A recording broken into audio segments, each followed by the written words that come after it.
V-Rising is an action role-playing survival game developed by Stunlock Studios and published by Level Infinite. It was first released in early access for Windows in May 2022, and they released the full version 2 years later in May 2024. Today in this video I will be sharing my own experience with the game and try to answer "Is V-Rising worth playing in 2024?" question. Let's start. Since I don't like playing survival games on online servers with random people, I decided to play on private server of mine and have a solo journey. I created my own server, chose the settings I desired for my server, and start. After waiting for some time, server to load, the cutscene appeared. Our characters started talking about the past, how vampires we are ruling the land. On the night, Batman rose up against them, overthrown them, forced them to hide in darkness for the centuries. They tortured by the thirst and starved until now. But their hunt begins again. In fact, this was the only cutscene I saw for my whole gameplay, which doesn't even count since it's the opening cutscene. And not just that, I saw nearly zero stories nor storytelling either. Everything you hear in that cutscene is your story and your purpose. You have nothing aside from that. Your purpose is grinding resources, hunting humans and creatures, building your castle, and basically rose as a vampire from zero again. And that would be cool if they supported this main purpose with some storytelling and well-written story. But there was nothing aside from that opening cutscene. So can't say we even have a story or storytelling exist here. Then you will see the character creation screen, and I should say it's quite detailed for a game like this. It has lots of options and you could create a kind of unique vampire. You can change the body type though, but still, aside from body type, most of the stuff is quite good. After that, you will be thrown into the game where combat and resource gathering begins. The game currently offers 11 different weapon types, 6 unique spell schools, and 12 vampire powers to choose from. But I should say, early game combat is fucking boring. Weapon has only one combo, each with only one attack button, so there is no variety of combos, no heavy attacks, nor light attacks. Aside from weapons, you will start the game with only 3 abilities. 2 of them are spells, and the other one is dodge skill called Veil. Worst thing about them is having 8 seconds cooldown. Even dodge has 8 seconds cooldown. If you are lucky and can find high quality rogue blood and manage to keep it, since you keep losing blood, and with a cooldown reducing nickel, you can reach capped cooldown reduce rate, which is 40% only. So you're still gonna have 6 seconds cooldowns for your abilities, and that's still a lot. You might ask, if dodge ability has long cooldown like this, how I'm going to dodge the attacks made by bosses? Your answer is walking away from attacks. Yes, that's literally how you evade your enemies or bosses' attacks. Walking away from them, and that's just so damn nonsense. Considering dodge found first in 1994 in games, it feels like you time traveled 1993 and playing 30 plus year old game. And this game's movement speed is so damn slow. In fact, we don't even have sprint feature either, so you will be slowly walking away from the attacks instead of running. Obviously, the more you progress, you will open more abilities. Like you will open weapon skills, and they are different for every weapon style. But you quickly see it's limited like all other features the game has. They have the same long cooldown times, and every weapon types share the same cooldown. So forget having interesting combos with different weapons, since you can't make combos and need to wait long cooldowns they have. And you will open ultimate skills at some point as well with 100 plus seconds cooldown. So forget, don't think it will change things drastically. And the worst part is, meanwhile, as an immortal vampire, you need to wait long cooldowns to use your abilities or even just dodge. Your enemies and bosses can use their abilities as much they want and even spam it over and over again. And that's just like cherry on top of shitty cake. Since this game is a game where you play as a vampire, let's talk about how good the game is at making you feel like a vampire, right? To put it simply, it fails quite badly. The literally only thing making you feel like a vampire is blood pool and types. They are well designed and you can feel they have been put effort into it.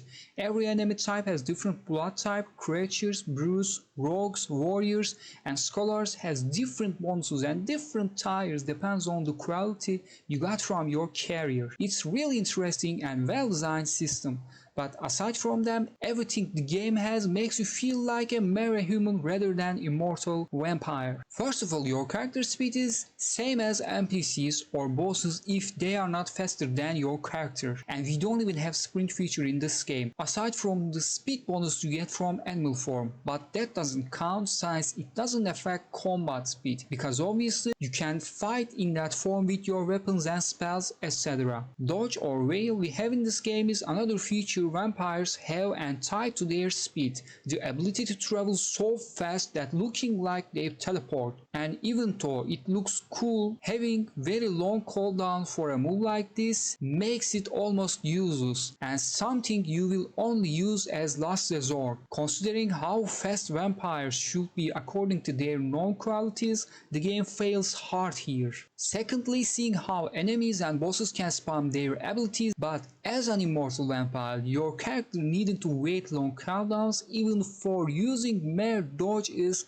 wild. I shouldn't even need to explain how bad design choice this is. For the third, survival game mechanics and being a vampire do not really blend well. Doing all that grind, cutting trees, mining stones, building everything yourself from zero, and constantly doing chores straight up makes you feel like a mere human or even a vampire servant instead of a vampire. As a fourth, in this game there is no actual level exist. You don't earn experience nor level up. Instead we have gear level. You do get high level gear via crafting and wear them to reach higher levels. And I found this quite nonsense as well. Why as a vampire I am so dependent on gear? Seriously, as a vampire I should be powerful enough from the beginning and should gain experience and levels to become better and more powerful and faster, etc. I'm not a human who needs better gear to get more powerful. This progression system straight up makes you feel like a human and not a vampire, and I really don't understand how developers didn't see that coming since it's clear as a day. And lastly, domination is another failed feature to make you feel like a vampire. It doesn't work like it should, like nearly all other features in this game has, because when you dominate someone you lose your spell slots and you can't use them. But like that's not enough, you can't transform either, so no animal form to move fast or blood meant for healing, or any other thing you might need use from that wheel menu, and that's literally nonsense as fuck. There is no point dominating someone because these forms are far more important and practical than dominating someone, and it makes no sense as a vampire you having skill issue to use your abilities while dominating someone. Can't a demon immortal vampire do two things same time? How dumb our vampire character is for real. From the last things I'll talk about, you should kind of understand, yes, we can dominate people and make them our servants. To have your own servants, what you gotta do is charm them with your dominate skill when they are in low health, then bring them to your base and convert them into servants here. You can convert any humanoid NPC aside from bosses and some Draculins, but aside from giving them gear, sending them missions or making them guard your base, you can't do anything with them. They feel quite soulless and empty, and that feels like wasted potential. If this was early access version I would understand, but this is the full version of the game, so I really don't understand after 2 years of early access how this part of the game still feels untouched. Then let's talk about progression. You do progress in this game mostly by killing bosses and get nearly everything from bosses, like receipts, spell points, new structures, new powers, etc. With the things you gather from the bosses, you craft new gears, improve your gear level, and keep killing higher level bosses, venturing new and high level map parts, etc. From outside it looks pretty straightforward, but weirdly enough, when you play the game you will find yourself getting stuck a lot, because you will find out quickly the game has too many bosses, and even for simply crafting a new gear you sometimes will need kill couple bosses, and then you will need to grind materials you need, and then after all these you can craft new gears, so you can do this cycle over and over again, and that's very boring progressing cycle. And let's talk about the enemies and bosses. Variety and number-wise enemies and bosses are pretty good. We have 57 total bosses and that's pretty good number for sure. But despite the game focusing on bosses a lot, like they are literally being your main dynamic at progressing with the game, most of the bosses still don't feel like bosses at all. Most of them literally wander around like a common enemies. You just find them wandering around in the world. Attack, watch them spamming their skills non-stop while you have to wait long cooldowns to use your abilities, walk away from their attacks, kill them, collect their rewards, watch them respawn after couple minutes like a common enemy, and like your fight with them meant nothing. And that's all. Sure, they have their own skills and some voice lines, etc. But aside from them, nothing feels special about them. And most of the early and mid-game bosses feels quite samey. End-game bosses, on the other hand, are better than early and mid-game bosses. They do tend to feel more like bosses, but still, none of them have their own cutscenes or well-written lore or stories. Even Dracula, the last boss of the game, has nearly nothing. All we had is small text info they have on their Vblog page, and it's not enough. And crafting. Meanwhile, you can craft some things by opening your inventory. Some needs you to craft some stations first. And interestingly enough, if you place stations in your castle or place them suitable floors, you will get crafting bonuses. But even these small details don't change how annoying crafting is, because for crafting items, you need to have items in your inventory. The game doesn't recognize items in your chest, and that means every time you gotta craft something, you need to take them from the chest one by one and then do crafting, then again leave them to your chest, and when you need to craft something again, you gotta do same thing again. This is never ending cycle and annoying as fuck. I can't even believe they had 2 years to complete this game yet didn't add this basic yet important feature to the game. Let's talk about the open world. The open world is where you run around and collect resources to survive, chop trees, mine stones, dominate and find humans with good quality blood to make your servants or blood banks at your prison, or find bosses wandering around and fight with them, etc. In open world, you can have your own castle with all building stuff you can gather while playing, and it seems the game gives you quite freedom for to do so, but honestly, open world in this game is nothing special. It's quite classic and does not really feel alive, but not that soulless or bad either.